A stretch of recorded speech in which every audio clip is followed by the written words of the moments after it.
ഇത്രയും പ്രായമായില്ലേ, ഇനി എന്ത് ബിസിനസ് ചെയ്യാൻ? ഇങ്ങനെയാണ് ചിന്തിക്കുന്നതെങ്കിൽ തങ്ങളുടെ 40കളിലും 50കളിലും ബിസിനസ്സിലേക്ക് ഇറങ്ങി ചരിത്രം സൃഷ്ടിച്ചവരുടെ കഥ നിങ്ങൾ കേൾക്കാതെ പോകരുത്.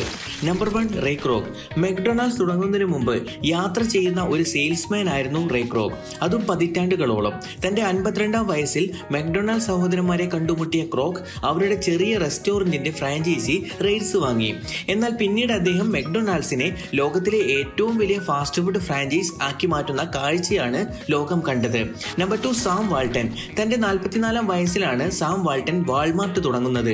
ഒരു ചെറിയ ടൗണിലാണ് ആദ്യത്തെ സ്റ്റോർ തുടങ്ങുന്നതെങ്കിലും 1980കളായപ്പോഴേക്കും സമർത്ഥമായ പ്രൈസിംഗ് സ്ട്രാറ്റജിയിലൂടെയും സപ്ലൈ ചെയിൻ മാനേജ്മെന്റിലൂടെയും വാൾമാർട്ട് യുണൈറ്റഡ് സ്റ്റേറ്റ്സിലെ ഏറ്റവും ലാഭമുള്ള റീറ്റെയിലറായി മാറി.